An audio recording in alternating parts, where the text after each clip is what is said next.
That's looking plus your 7-day coming up in just a few minutes. Thanks, Adam. 80 sounds great. New overnight, as many people start preparing for tomorrow's Easter feast, the city of Jackson has issued a boil water alert. Now, this notice affects the streets you see on your screen right there. The city says recent water main repairs have caused them to lose pressure. Remember, it takes 2 consecutive days of clear water samples before the notice can be lifted. Sampling will begin tomorrow. From DUIs to robberies, deputies are teaming up around the metro to clamp down on crime. 16 WAPT's Mike Perchik takes us behind the scenes for the 6th annual Operation Bunny Hop. Do you have anything to say about being arrested so shortly after the operation begins? I just feel like a little petty because there wasn't nothing but a smoke set. You know what I'm saying? And with that, the first arrest of Operation Bunny Hop. Detectives from several agencies throughout the metro area teamed up Friday night, where they're executing search warrants, drug busts, and stings on convenience stores. They're also targeting mini-marts to stop underage drinking and illegal cigarette sales. I want everybody to know that, when they're riding out there, I just want them to look up and see a patrol car, see a deputy, see a police officer. Every time they turn around, if they plan on breaking the law this weekend, they probably need to get out of the metro area. It makes a difference in the city and the rural area when you see this many officers out in full force. Unlike other operations, this one was announced to the public. It's designed to make them feel just as uncomfortable as they made the law-abiding citizens feel uncomfortable throughout the whole year. We rode along with officers as they executed a sting on this club in Utica. While 2 people were handcuffed and searched, authorities did not find any illegal substances. However, back in Jackson, authorities made 2 major busts, one with drugs and another dealing with a gun. And on top of all those search warrants and drug busts, several safety and DUI checkpoints taking place like this one along Highway 18 in Utica as traffic being stopped both northbound and southbound, every driver having their driver's license checked. The operation is the brainchild of Hinds County Sheriff Tyrone Lewis, who created it back in 2009 after a particularly violent weekend right before Easter. And while the arrest counts are often what make the news, that's not the ultimate goal of the weekend. We recognize that this is an opportunity or weekend where people really gather to be with families, and they want to be able to go to the parks, and they want to be able to go to church, and they want to really just feel safe out and about. In Utica, Mike Perchik, 16 WAPT News. Deputies say you can expect to see the extra manpower on the streets throughout the weekend. Well, an investigation is underway after an Amtrak train headed to Mississippi collided with a car. Now, that crash happened in Independence, Louisiana. The train coming from New Orleans was headed to Chicago. It was scheduled to stop in Macomb. It took crews more than an hour to clear the scene. We're told no one was hurt on that train. Well, family members say a teen rescued moments before the car she was in caught fire is doing much better this morning. The mother of Latoya Goins says her daughter is now in good condition. The driver, Jasmine Johnson, died in that crash.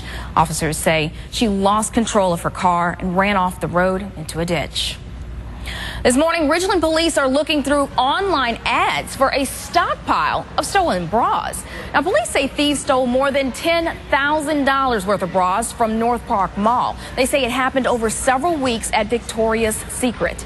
Thieves stole 54 expensive bras one night. Then police say they came back a week later and stole over 100 more out of a drawer on the showroom floor. If you have any information to help police, call Crime Stoppers at 601-355-TIPS. A Ridgeland church taking a stand against against legalizing marijuana.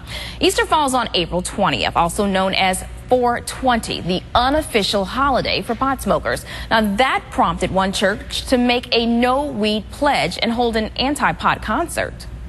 We thought that having Weed Day on Easter Sunday was in direct opposition to what Jesus stands for. So we know it's not legal in our state yet, but we also understand that our kids can get marijuana. There will be a concert tonight. The title of the show, Reverse 420, God Keeps Me High. The concert is right after Easter Sunday service. Some Metro drivers got an early Easter gift yesterday. The Word Center in Jackson teamed up with radio station 97.7 to give away $5,000 worth of free gas to drivers. Excited drivers, you hear them right there, lined up at Kangaroo Express on High Street. Leaders with the Word Center say they're happy to give people a blessing for the weekend. Oh my God. I have 4 kids, so it's awesome to get free gas. I have 4 kids, 2 jobs, and I clean houses on the side. So free gas is amazing. About 70 volunteers came out to help for this event. Well, this week we asked our viewers to send in their questions to the Jackson mayoral candidates. You asked, they answered. This is Commitment 2014. Downtown Jackson is going to survive, but I'm concerned, my concern is the Highway 80 corridor, the Delta Drive corridor, the surrounding areas of Jackson, the part of Jackson that seemingly is going unattended. And I would just love for them to answer questions concerning those areas. We're not only going to pay attention to Highway 80 and Highway 49, we're also going to look at Highway 18, which we believe could be the absolute next Lakeland Drive. We're going to do that by providing appropriate designations, whether they be urban renewal or urban development designations, whether they be enterprise zones, but we'll be sure that we are attending to those as we understand that they're going to bring the right kinds of economic development to the city of Jackson, not just downtown, but around town. Well, we do have to be focused on development, not just downtown, but around town. What we don't want is a circumstance where we have an island of wealth surrounded by a sea of poverty. We must make Highway 80 and Highway 18 as sufficient as Lakeland Drive. That's important.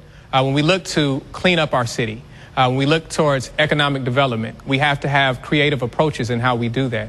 We have to think outside of the box. We have to see what the trends have been around the country. The big malls, indoor malls such as the Metro Center aren't just failing in Jackson, they're failing around the country. And so we need to look at long outdoor corridors which are consistent with the trend and support those developments.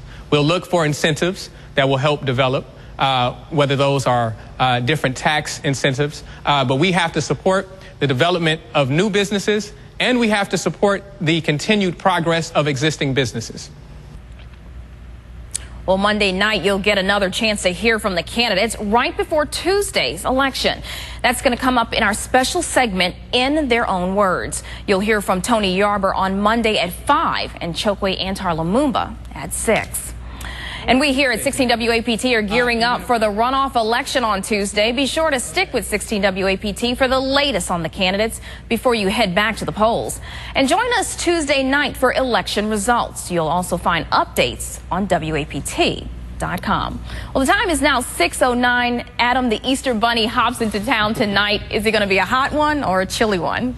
It's going to be temperatures in the 50s for tonight, so the Easter Bunny might have to pack a coat, but lots of sunshine during the day, and we're going to be very warm as we head towards Saturday and even into Monday. High temperatures will be in the 80s. Look at that Easter forecast. Your Easter Sunday, 80 degrees, Monday, 81, and look at the rain chances, almost 0 for most areas. However, we do have slight rain chances coming back into the forecast. We'll show you that 7-day coming up in just a few minutes. Thanks, Adam. Now to a quickly developing story. The 32nd body has been pulled from that sunken South Korean ship. Now, this as new details about the captain begin to emerge. Prosecutors say the person navigating that ship at the time of the crash, a rookie. Authorities have arrested the captain along with 2 others. Officials say the captain escaped before the passengers. The ship sank Wednesday. More than 300 people are missing or feared dead. The search for more bodies continues today. Now to the latest on Malaysia Flight 370. A robotic submarine is making its 7th dive this morning to look for the plane. Today marks week 6 in the hunt for the missing Boeing 777. The sub is expected to finish its search within the week. So far, it has come up empty. Investigators are also running a sonar scan on the sea floor. That's expected to be complete in about 5 to 7 days. Well, coming up on the other side of the break, store data breach. Millions of customers affected. Find out if you're one of them. And could coffee prices see a major hike? Say it ain't so. It's all coming up in our Making Sense report. You're watching 16 WAPT News.